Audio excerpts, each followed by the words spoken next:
Hey everyone, Sean Cargill here from Violent Gamer, and this is a review for the PC version of Sleeping Dogs, which came out earlier this month by United Front Games and Square Enix. Sleeping Dogs is the newest edition of the true crime series, the last of which came out in 2005, and it was set in New York. Activision was originally making this game as the third true crime, and there isn't a true crime in front of the name because they originally abandoned that game, and then Square Enix picked up the rights for it, but they didn't pick up the rights for True Crime, I guess. So that's why it's just Sleeping Dogs. It originally came out on PC, Xbox 360, and PS3. It does have a little bit of a feeling of a port to it, and you can't remap the keys, which is really troublesome for people that are left-handed, because it uses the default WASD and it uses the arrow keys a lot. And not being able to switch those if you're left-handed would be a pain. But other than that, it has a really good quality port. There's a lot of graphical options that people would like to see normally in PC ports, and in that regard they did a really good job. And the game doesn't have bugs everywhere. I've only seen a few bugs, and they've just been graphical bugs. The game also runs pretty well, even with the high resolution texture pack that they released for free on Steam, which makes the game look great, and is really impressive graphically. But the main attraction of Sleeping Dogs is the story and the gameplay, which has you doing a lot of free running type of movement and melee combat with hand-to-hand and weapons. There is range combat in the game, but the range combat isn't especially unique feeling, while the melee combat does feel pretty good and interesting. You can upgrade your melee moves throughout the game, and it is all martial arts kind of moves, and you have counter system. You can grab people and throw them into environmental objects, like you can throw them into an air conditioner or shove their face onto a burning stove. It generally knocks enemies out instantly, especially when it's something like you're throwing them onto some kind of spikes. But it all works really well together, and the combat flow is pretty good. It does take some getting used to with the PC controls, a couple hours, but once you do, it works pretty well. And it especially helps if the camera doesn't lock you in anywhere while you're doing combat. You can use shift to lock onto a person, but it's a minor lock, it's not a hard lock. You don't focus specifically on them, and you can always strike out at other enemies. As you go through the game, there are statues hidden throughout the world, and as you collect them, you bring them to a dojo that they were stolen from, and when you do that, you learn new moves, and there's a whole bunch of them. But you also have upgrade trees for police and triad, and each of those also has new melee moves and stuff that involves melee. But those trees aren't specifically limited just to melee moves. They also have other stuff that involves stealing cars and shooting, and just generally other stuff. There's also one other upgrade tree in the game for general experience. They call it face experience. And you get that through various ways. A lot of the minor side missions give you experience for that, and it's one of the first things that you're probably gonna max out in the game because you get it for so many things. And a lot of things give you multiple experience for multiple different things. Like a lot of the story missions will give you experience for triad and cop, so it's not too difficult to end up leveling everything to the max. Now back to the story. The story has some really great serious parts in it, and there's a couple characters that they treat really well and give them a lot of depth and introspection. For instance, one of the first gangsters you meet in the game is named Winston, and he's the head of the gang that you're initially infiltrating. And they originally just make him look like a generic tough boss gangster that is ready to kill anyone and, you know, scary and all that. But as the story goes along, they give his character a lot more depth and generally make you feel more sympathetic with him. And at the same time, they're making it easier to sympathize with the main character Wei as well, because these characters aren't just two-dimensional, and you do kind of feel something for them, and you feel bad for his situation that he's in, trying to be a cop in these gangs, and at the same time he wants to protect these people and be friends with them. Pissed off the wrong people, Wei. Look, at least we kept Siwa alive. Yeah, that may be just what saves us. I'm gonna bump Uncle Po's cut, hoping that does it. It's not fair, you know? Look what I built. The night market. All of North Point, really. And Dog Eyes gets greedy. What was I supposed to do, huh, Lee? Just what you did. Look, you can't back down from that asshole. You and him got history, huh? Well, me too. Listen, Wayne. Anything happens to me, you look after our people, okay? We're a family. Family has to stick together. Duke, Conroy, they're good guys. But they're not gonna be leaders. I know Conroy gives you shit, but you've proven yourself now. And he'll see it. Even if he doesn't want to admit it. And do me a favor. Look after Peggy and my mom, too.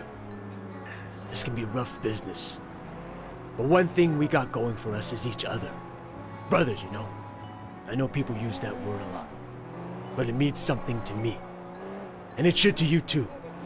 Not just that we're son on ye. True brothers. Blood. We look after each other. And we look after the people we love. Okay, Winston. The story isn't excellent all around, though. They spend a lot of time focusing on the mental anguish of being an undercover cop in this big triad gang and dealing with that on a regular basis. But they don't really do anything with it. They constantly show you that Wei is having difficulties dealing with it all.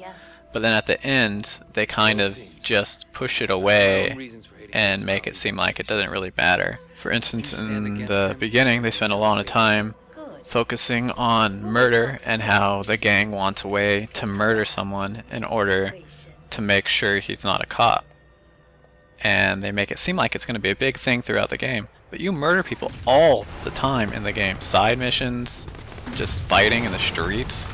It tells you your kill streak when you end up punching a bunch of gangsters because a lot of times you've killed them. So whatever statement they're trying to make with that, they belittle it at the same time, and then they don't really do anything with it. They kind of forget about it after that point early on when they bring it up directly in the story and make you think about it.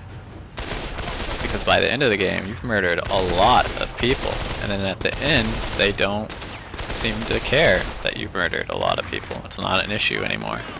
So that's pretty frustrating, and there's a lot of things like that in the story where they start it up really strong and they make you look at it from different angles and they bring it up all the time, but then they don't seem to deal with it in an intelligent manner that is thoughtful. The game is fairly long, but it doesn't have a massive amount of content. There are 4 different cities in the game. They each have different collectibles you can find. Like there's chests that are hidden, and a lot of times the chests are guarded by gang members. And there are also shrines of health that'll upgrade your max health. And there are rare items that you can find to buy around the street for your apartments. Each city will give you a different apartment, and you can put different things in the apartment. It's all just merely cosmetic. And there are a lot of different clothes you can buy which aren't just cosmetic. A lot of those give you specific bonuses. Like you can get a triad set that'll give you plus 15% triad experience on any mission, which is pretty nice when you know you're specifically lacking in something like that. There are also outfits you can collect, which are not customizable at all, and like there's one from Just Cause 2 of Rico in that game. You'll know what I mean if you played that game. And there's lots of different ones like that, like suits and things. They don't really give you anything, and they're just purely cosmetic, but some of them look pretty cool and they're funny. On top of all that, there's the side missions everywhere. A lot of these are not repeatable, and they will finish.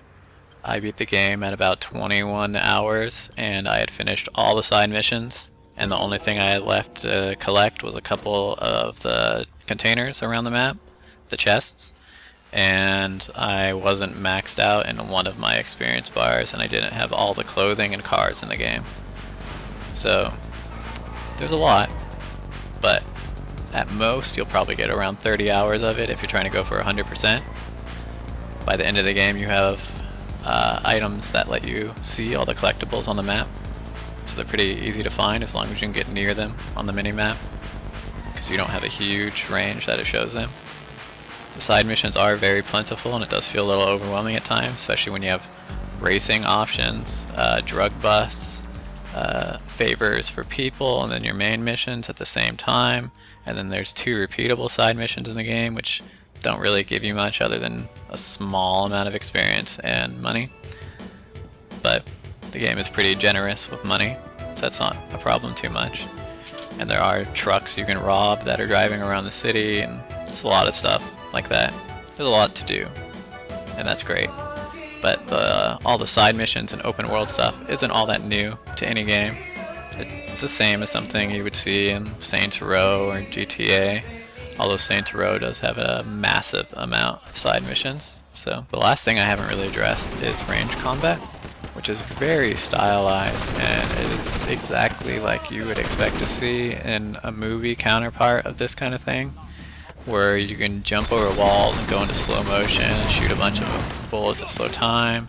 You can do action hijacks that also go into slow motion, and you jump from car to car, and you can do that while you're shooting.